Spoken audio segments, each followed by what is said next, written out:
No one really likes modern Hollywood. Even modern Hollywood doesn't like itself. But why are they doing this? And what are they doing? Modern Hollywood seeks to empower women, but doesn't see femininity or sexuality as part of that empowerment. When Brie Larson's Classic examples of Brie, Lord of the Rings, and Star Wars. Oof. Captain Marvel wasn't saving the world, she was spending a lot of time with her hunky commanding officer, a cat-stroking secret agent, and a pointy-eared shapeshifter, but she kept things strictly platonic with all of them. Strangely, many critics approved. Stylist magazine argued that the real superpower in Captain Marvel is female friendship, while Screen Rant put the absence of a love interest on its list of 5 things that Captain Marvel did better than Wonder Woman. Superheroes have far less romance in their lives than they used to. DC and Marvel joined Star Wars and Lord of the Rings in mass fantasy entertainment featuring heroines who were kind of aromantic and asexual.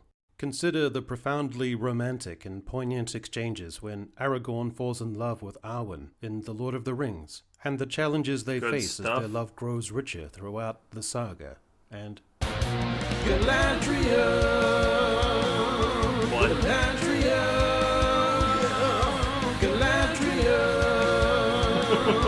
Consider the screen time allotted to the pair to allow for the nuance of each sensual tendresse, the yearning and the conflict between affairs of the heart and affairs of state, between... Now, my question is, why would a woman that's pretty much literally designed as a man would ever fall for another man? You know, it makes kind of no sense, you know? The spectre of the ravages of time itself.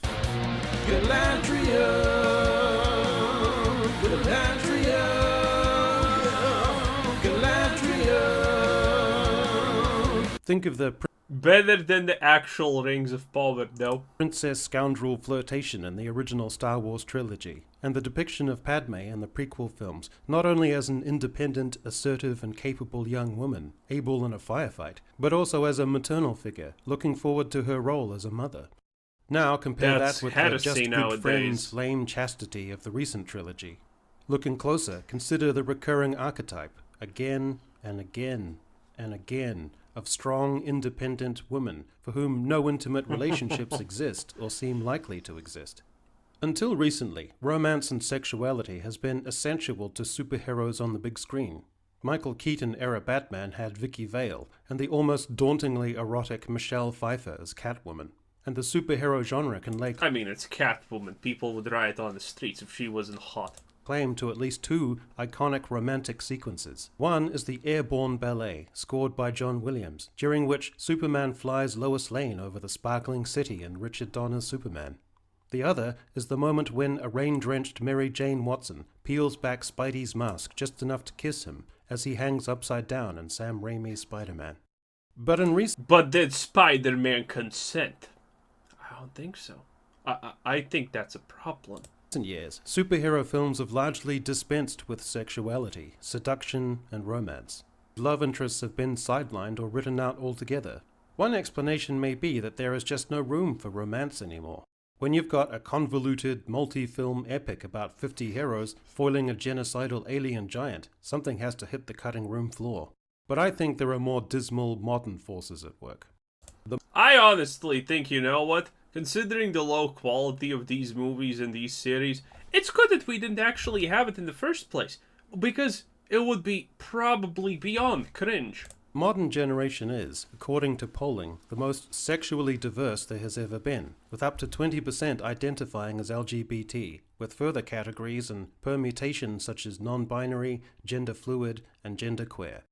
It might be logical to extrapolate from this and assume that the breaking down of constricting sexual and social conventions and expectations, the corrosive consequences of societal and self-repression being dispelled, and the affirming nature of unabashed self-recognition would lead to more sexual openness and disinhibition. Strangely, though, the opposite has occurred, with the if you include that, how are you going to sell your movie in China? You know, they already cut things out of the posters and whatnot in small scenes. But if your movie is too large with that, you know, they can't exactly cut the movie down to like 1 hour or whatever. China is important at the end of the day for movies. modern generation also being the most sexually dormant of the modern age. The antagonisms and neuroses of modern society and the social constructivist view of gender that sees gender as a largely made-up and negative means of power relations, informed by negative gender roles and stereotypes, are all elements in this. And so, when that younger generation of writers bring certain attitudes and self-inserts and wish fulfillment and identity politics preoccupations into the writing room, you get the current circumstances. Increasingly, female superhero characters are depicted as every bit as powerful as the men, or as not substantially dependent on a mentor, cannot be portrayed as being bested in a physical confrontation with a man, or be seen to be bested in an exchange of repartee, cannot... Well, they cannot be obviously worse than men in any way, because they are inherently superior. I mean, Slay Queen exists for a reason. Have a process or approach explained to them in even a supportive or productive way, cannot undergo a character arc that sees them begin as fallible, even on the way to becoming self-sufficient and powerful, cannot be overly emotionally demonstrative in a way that would see them socially or professionally compromised. They just need to be perfect from the start, essentially. And their decisions cannot be overridden, or at least not without consequences. The key term in all of that is the idea of being compromised. For many modern writers, the inclusion of a love interest, boyfriend or husband, for a female lead character can, at some latent level, compromise the ideal independence and exceptionalism of that character. It may I understand what he's meaning. His point is, you cannot introduce a love interest for a strong, independent woman character lead. Because what's the point of it? It's just like baggage. Because that love interest can't actually do anything. Because that love interest, if it's a man, well, how is he going to contribute? Because he is in all ways, shapes, and forms way worthless than the actual main perfect protagonist. So, introducing a love interest from that perspective doesn't make sense, because that would jeopardize the infallible persona of the main heroess. Imply the emotional parity and compromise inherent in any healthy relationship. It may imply a lessening of such a character's freedom, presence, and depiction as a force of nature if there are the commitments and ties of a relationship. And it may even imply the consequences of a furtherance and consummation of such relationships, such as child-rearing or domesticity, and limiting compromising gender conventions. Oddly, you might think there would be the introduction of himbos, toy boys, subverted and exploited chads, or simps, but these writers have eschewed even this. The consequence is a kind of sterile, chaste empowerment. Another element refers back to my first notion, that modern Hollywood is set on empowering women, but not femininity. Body types have gone from curvaceous... Obviously, femininity is bad. Bad. Message received. Bad. Bad. You cannot include traditional femininity, because that would be not equality to the male. Or, when they say equality, they mean better. So, also, yeah, that's impossible.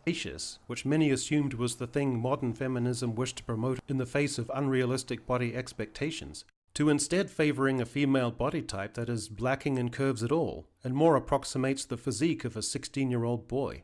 This is aligned with the breaking down of any distinction between masculine and feminine physical fighting prowess and endurance. Oh, that's the big one. Do mainstream men or women want to see these types of physiques, or conflating of the genders into the same action archetype? No. Doesn't the success of the original Wonder Woman prove that unabashed appreciation of the female form, in its graceful and athletic movement, and the character's amorous interest in her co-lead, prove that cinema-goers of both genders like such depictions? The likes of Wonder Woman and Black Widow... Well, you need to understand that in Hollywood, facts don't essentially actually matter. They're kind of a hindrance in most circumstances and situations, if you think about it. ...were becoming exceptions. The female form is increasingly being covered up in full-length bodysuits that reduce the breasts to window mannequin mounds and hips to less sheer curves, and which articulate little else. Perhaps with the intention of steering the viewer's gaze away from objectification and more towards the heroine's ability and persona. But there's no persona, sadly, most of the time. The persona is as dry as it can be. It's like a desert, but it's not a desert somehow outside. Yeah. when you have nothing but the persona and, likability of a character to lie on, but you haven't exactly put any effort in making the character likable in the first place, that kind of creates disaster. Also has a negating effect, diminishing the female aptitude for seduction, allure, charm, and the power also inherent with sensuality and beauty. The original Star Wars trilogy had Han and Leia working through feelings informed with competing notions of pride, desire, responsibility, all deferred by the powerful forces turning about them. Yeah, and completely different, uncompatible lifestyles and the challenges that also creates. There is sensual and sexual tension between them, Leia puncturing Han's male ego and presumption, and Han teasingly puncturing her royal lineage and trappings, until eventually they have a brief, interrupted encounter. And it is only when they are captured, under the most pressure, at their most exhausted, that their real feelings emerge and develop into a genuine tenderness. The first ominous signs of where the modern era would start to depart from such layers of messy and nonetheless rewarding drama were when people began to openly deconstruct and contest Han and Leia's interaction on the Millennium Falcon. This aligns with most of what you see in romantic plot lines throughout the history of cinema and corresponds with the tactic that many men are encouraged to use in real life on women, the wear her down method. And the problem with said method is that it not only slips into harassment, it also often ignores the concept of consent entirely. Oh, wow. Such scenes and many more throughout pop culture suggest to the audience that if you ignore rejection and force yourself on an individual, there will be a positive outcome. Now, this is a whole conversation by its own.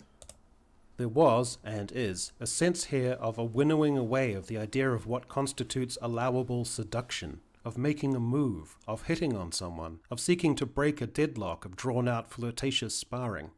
It is a dreadful conflation of sexual assertiveness with sexual aggression. Mills and Boone-style romantic fiction still sells by the truckload. The overwhelming readership of it is women, of all ages and classes, and the covers are overwhelmingly iterations of the same dynamic, the same moment, a woman in the stern embrace of a traditionally masculine man, with the woman teetering right at the moment of sensual erotic release.